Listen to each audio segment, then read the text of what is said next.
กับทักทายสบายดีพี่น้องเนาะมื้อนี้ก็บ่บัวไปหาเฮือนน้องเบิร์ดโอ้โหทางน้องเพิ่นมาแต่ไสเนาะ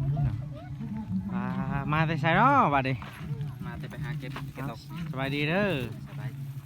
มาดนแล้วบ่บัวบ่ได้ไปหาทางน้องเพิ่นไปได้ไปหาหยังก็ไปหาขี้กระตกสิตกโอ้พี่น้องเนาะขายบ่โลจังได๋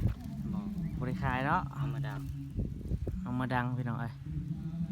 ดนแล้วเนาะพี่น้องเอ้ย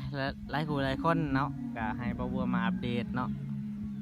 ผมบอกว่าจะเป็นคนพี่น้องเป็นอะไรบ่โอ้เรื่องไฟฟ้านะเป็นอะไรไฟฟ้าเอาไปถามเขาบ่ฮู้แล้วเขาปลดได้บ่เขาปลดแล้วมีแต่ให้ถามเบิ่งผู้ว่านั่นแหละเรายังสิเอาเข้าต่อหรือว่าสิให้พ่อโอ้อันนี้ได้ไผก็ซ้ำกับบ่ได้ไผนี่บ่ได้แล้วโดยเรื่องไฟของน้องเบิร์ดพี่น้องเนื่องจากทางเขาเอิ้นว่ารัดบ่หรือจังได๋เนาะเพราะว่าเพิ่นได้ปลดไฟเนาะเนื่องจากเตอร์หันยังปีได้มันสิเนื่องจากกรุงเตอร์ยังบ่ทันได้ออกเนาะตอนนั้นว่าเพิ่นใส่อย่างสักอย่างนะบัวกับบ่ฮู้เนาะพี่น้องบัวกับบ่อยากเว้าในคลิปเนาะทางบัวก็ยังสิถามผู้ที่เอาเข้าเนาะพี่น้องเอ้ยเรื่องไฟฟ้าอันนี้แหละพี่น้องเนาะแล้วก็เรื่องสายเรื่องเสาไฟนี่เนาะพี่น้องเนาะเรื่องเสาไฟเขาก็สิย้ายเลยเด้เขาทางเบาแก้วสิย้ายแล้วบ่ย้ายแล้วโอ้เขาสิย้ายแล้วได้พี่น้อยเนาะนี่เพิ่นใส่หลักใหม่แล้วพี่น้อยเรื่องเสาไฟนี่เพิ่นใส่ไฟแล้วบ่นี่แล้วว่าหยังบ่ไอ้แก้วมีเพิ่นได้แล้วนะพี่น้องต่อน้ำเขาคือกันต่อน้ำคนอื่นแล้วก็เสียค่าไฟเพิ่นต่อน้ำคนอื่นแล้วก็เสียค่าไฟเนาะมื้อนี้ก็ลูกบ่บัวก็มานำเนาะพี่น้องนี่ลูกบ่บัวก็มายามทางไอ้เบ้ยพี่น้องเอ้ยน้องเบ้ยก็บ่บัวดนแล้วบ่บัวก็บ่ได้ไปหาทางน้องเพิ่นเนาะเนื่องจากบ่บัวก็บ่มีเวลาช่วงนี้พี่น้องเอ้ยช่วงนี้ก็ติดภารกิจนั่นแหละเนาะบ่บัวก็มีกิจการเฮ็ดเวียกเฮ็ดงานนั่นแหละพี่น้องคือว่าเห็นอันน่ะคืออันน่ะพอพี่น้อง FC เห็นนั่นแหละว่าบ่บัวเฮ็ดอีหยังให้พี่น้องเนาะขอแก้วพี่น้องเอ้ยเนาะเป็นไรเขานำตามป่าย่างบ่เดี๋ยวนี้สิบแล้วบ่ป่าสิบดเลยมาเนาะโตพี่น้องเพิ่นหากมาแต่หาขี้ตกพี่น้องเนาะแล้วก็ทางนั้นเมียเพิ่นพี่น้องเอ้ยทางนั้นเมียเพิ่นตักน้ำพี่น้องใช้ได้ยินเขาว่าอันน่ะไปขอใส่ไฟน้ำเบาแก้วบ่หรือว่าจังได๋ตำบิดเฮาก็ว่าสิต่อน้ำเข้าและจ่ายค่าไฟแบบว่าจ่ายเสมอสำคัญเอาสิต่อที่เฮือนเขาก็จักน่าได้บ่ฮู้แล้วจากนั่นได้เนาะพี่น้องทางบ่บวกอ่ะยังบ่ฮู้คำตอบเนาะเรื่องไฟนี่แหละพี่น้องบ่บวกอ่ะยังเคินว่ายังถามอยู่เนาะพี่น้องถามผู้ที่เอาเข้าไฟอะไรเนาะเนื่องจากทางน้องเบยเพิ่นบ่มีไฟใช้แล้วบ่มีไฟฟ้าว่าซั่นซะพี่น้องเนาะเพิ่นก็เงียบเนาะบัดนี้บ่มีไฟบ่มีได้แล้วบัดนี้พี่น้องใส่น้ำตัวนี้บ่สระนี่บ่เพิ่นก็ไปใช้น้องสระพี่น้องเนาะเขาใช้น้ำเพิ่นพี่น้องหักกินกันดื้อพี่น้องบ่ได้ใส่เกิบซ้ำอย่าเด้อลูก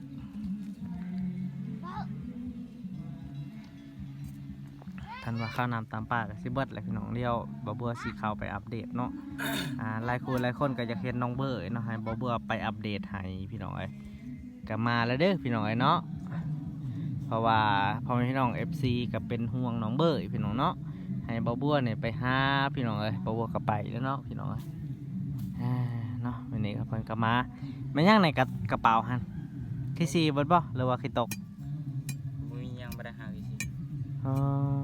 แม้แต่เงินซื้อยาสูบก็พอบ่ได้มีแล้วบ่ได้มีเลยเนาะอดนะโดยบ่มีอะไรสูเขานำตามป่าเด้อีกกินยังตัดแหลงนี่ก็กินยังจับแก้ว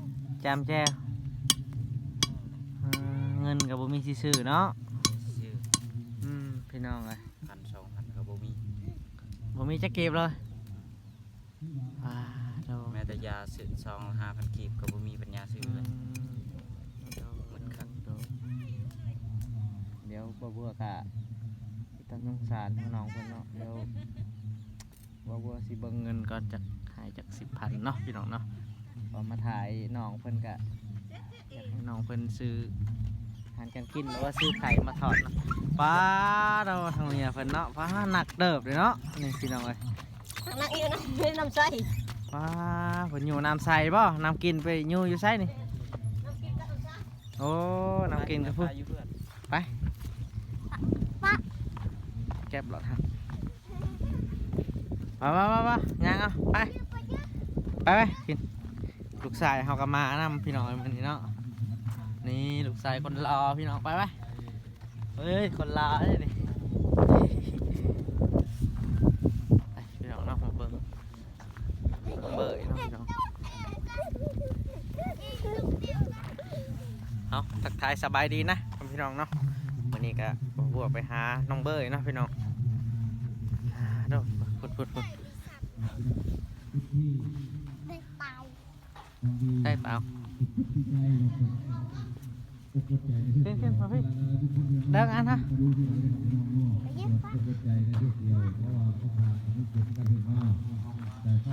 โอ้เพิ่นกระฮดคือกันพี่น้องผักหญ้าคาขี้เพิ่นเนาะพี่น้องว่า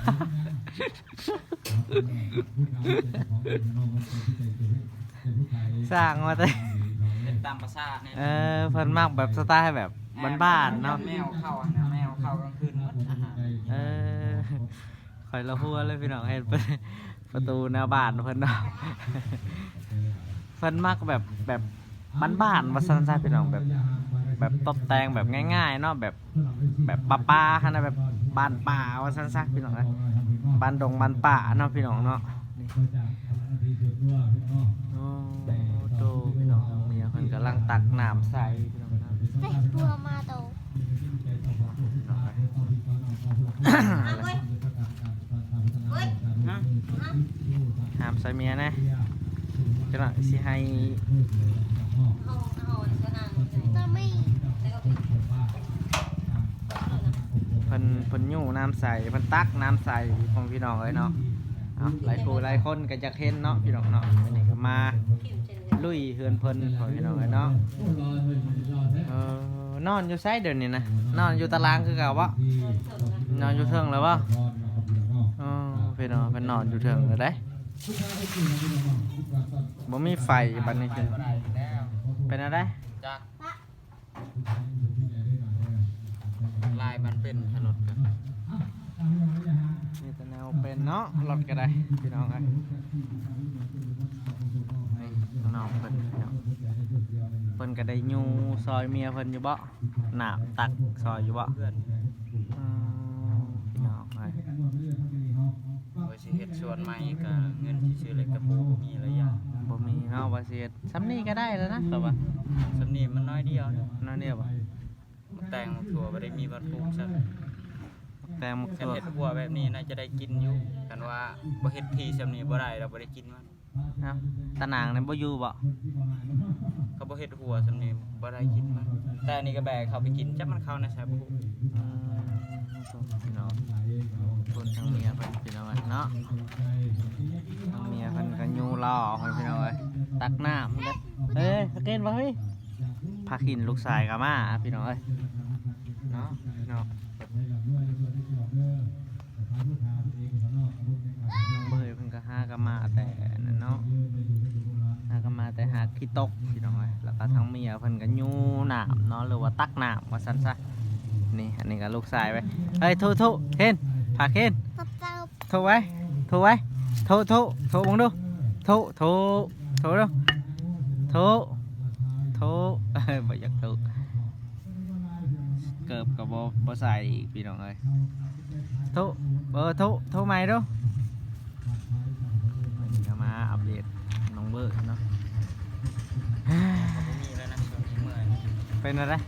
เพื่อนตัวชื่อชวนยังมันไกลน้ำ พูดมีย่างอ่ะนะพี่น้องเอ้ยเฮ้ยช่างอ่ะนะ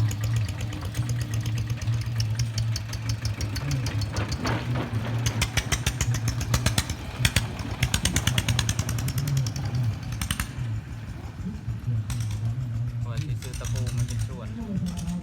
ซื้อตะปูมาให้ส่วนก็ยังบ่มีเงินเนาะ สิบตะปูสิบก็ได้ พี่น้องเอ้ย อาจจะครึ่งโลหรือว่าโลนึงก็พ พอแล้วพอแบบว่าเฮาตอกห่างๆแล้วก็เฮาก็เอาพดไม้แบบนี้มาแซมเถอะ อืม เขาบ่ตอกตะปูไหนมันก็บ่อยู่เลยเสียวพางมันสิหึงใช่ไหมจังได๋มันก็ขาด แม่นพี่น้อง ตะปูเก่าก็พอมีอยู่จะไปหาพัดหาตีน่ะบ่แล้วตีมือเจ้าของบ่แล้วก็ตีมือเจ้าของทานบ่พอได้พอจักเทื่อตอก ไฟนี่ก็เพิ่นสิแยกออกแล้วเนาะบัดนี้เนาะเพิ่นสิแยกออกแล้วบ่ แยกออก โอ้เพิ่นสิแยกออกแล้วพี่น้องเอ้ยนี่หลักไฟเพิ่นสิแยกออกจากน้องเบยได้พี่น้องเอ้ยเพิ่นแยกเบิดแล้วบ่ทางนั้นฮะ ยัง แต่ว่าเพิ่นสิใช้ในนี้ เมื่อเช้านี่ข้างหลังเมื่อเช้า เพิ่นสิพังแล้วก็พังต่อๆเลยบ่ แม่น เอ พัง อ ไปแล้วฮอดพุ่นแล้วค่อยขุดซอยอยู่เมื่อเช้า อ๋อโดยพี่น้องแสดงว่าเพิ่นสิได้ย้ายสายไฟแต่พี่น้องเนาะแต่ว่าเรื่องไฟนี่บ่บวกก็ยังสิยังติดต่อทางเพิ่นอยู่พี่น้องผู้ที่สายไฟอันแหละเนื่องจากเพราะว่าเขาเอิ้นว่าจังได๋กงเตอร์ยังบ่ทันได้ออกว่าพี่น้องเนาะเพิ่นยังบ่ทันได้เอาน้ำมันเราจังได๋บ่บวกก็ยังบ่ฮู้เนาะ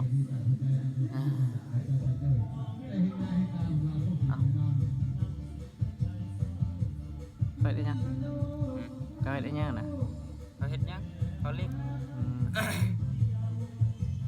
หมอนเนาะพูดพอเลยกินเต้นเลยเต้นเลยเต้นเลยโอ้หมักอะไรได้หรอได้ใ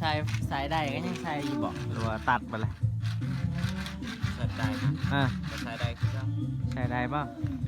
ข่อยตาแต่ขายแก้วขวาเอาแกปักมันเอง ใส่ได้ยังใส่ได้ป่ะ ใส่ได้ อันต่อได้ยังเปิดได้ เปิดได้ เออ ใส่รถผ้าแล้วไปได้ อืมอืม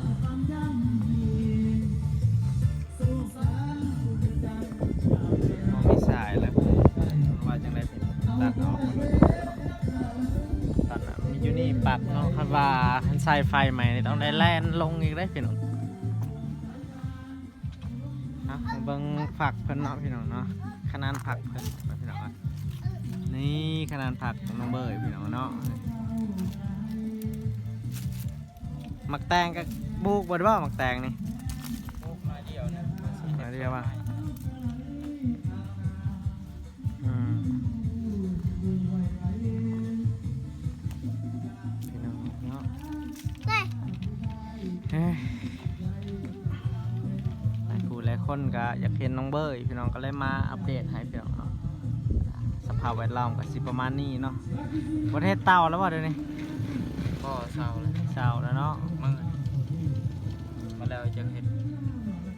เมื่อยเนาะ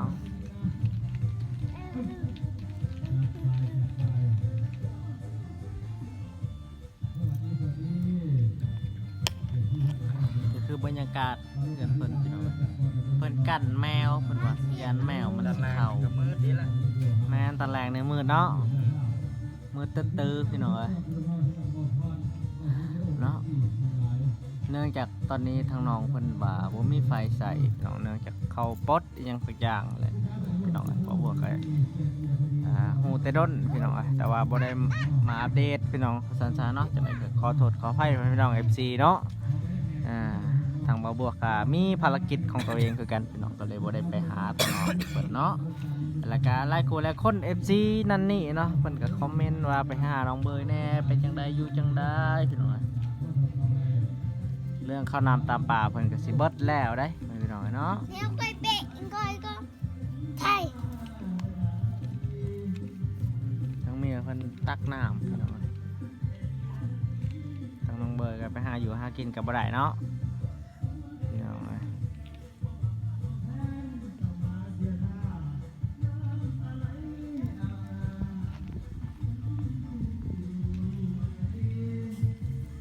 หายัง จักสิไปหาหยังเนาะกินตอนนั้นฮะเพิ่นปลูกอยู่นี่แต่มันตายเนาะพี่น้องผักเพิ่นตาย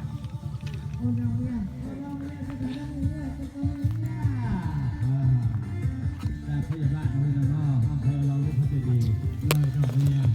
ขอบคุณครับ ไปกินพูดไปถ้าเบิ่งเมียเพิ่นตักน้ำพี่น้องเอ้ยมื้อนี้ก็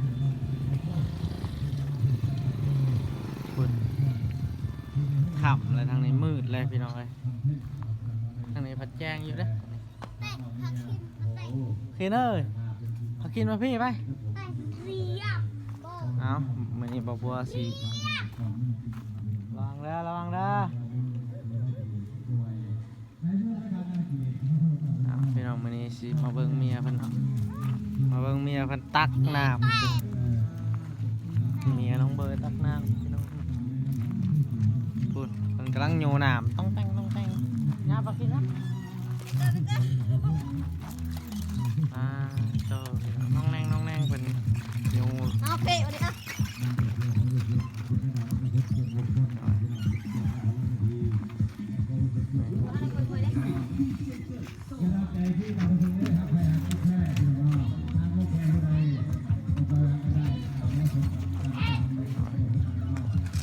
เอาพี่น้องบาวสิมาแจงเนาะเรื่องสายสายไผ่เนาะมีกับบาวมาเบสเบิ่งน้องแล้ว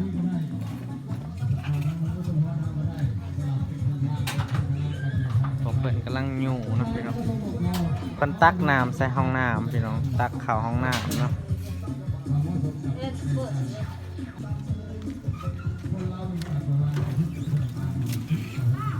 นี่พี่น้องเนาะ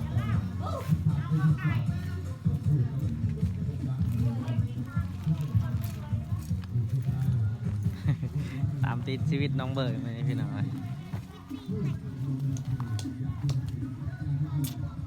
เมื่อยป่ะเบิ่งสาวๆเนาะ เมื่อหากับวันนี้แหละพัก เฮ็ดยังเสร็จ แต่ละมือเฮ็ดเวียกตลอด เฮ็ดเปียกเนาะ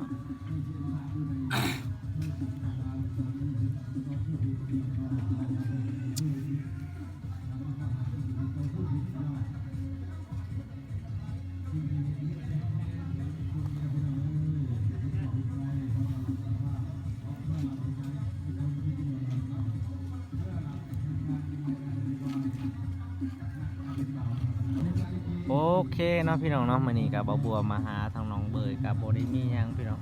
มีแต่มาอัปเดตน้องเบิร์ดพี่น้องมาอัปเดตให้พ่อแม่พี่น้อง FC เบิ่งว่าวิถีชีวิตเพิ่นกินอยู่จังไดพี่น้องเนาะใช้ข้าวสารไปเอาไปเบิ่งยังบ่บางที FC เพิ่น นั่งประมาณอีก 2-3 อาทิตย์ก็หมดแล้ว ยังลายอยู่เนาะพี่น้องทางเมียเพิ่นก็กำลังตักน้ำไปพี่น้องเนาะเมื่อยพี่น้องเพิ่นว่าเนาะเฮ้ยพี่น้องไปกินไปนั่งอยู่เพิ่นนะคินไปนั่งกับอายไปนั่งอยู่เพิ่นไว้โอ้ไผคนละซีเลยจิตติคนละซีทุไว้ทุดูทุ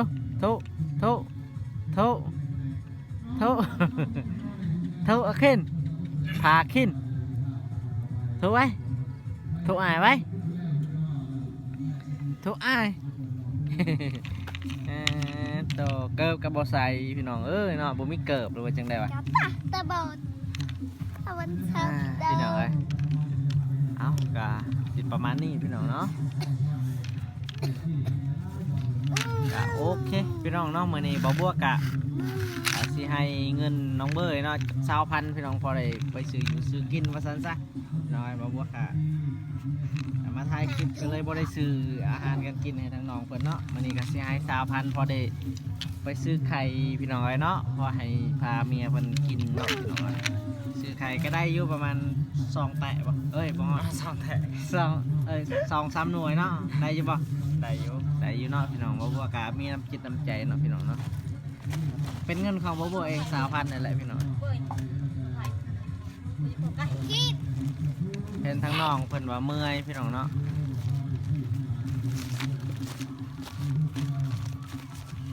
เห็นทั้งน้องเพิ่นว่าเมื่อยบ่บัวก็เลยสิให้เงินไปซื้ สะ อ ไผบ่ได้อยู่น้ำข่อยได้ บ่บัวก็มีแต่20,000 หาบ่อยู่พุ่นลูกสะ เอ้า ไผบ่ น้ ได้ อง อ เบิ ยู่ ด น้ำข่อยใจเด้อ หาย20,000พี่น้อยเห็นน้องเพิ่นเมื่อยหรือว่าซื้ออาหารเนาะซื้อไข่ซื้อหยังก็ได้พี่น้อย จะทำเลยกลืน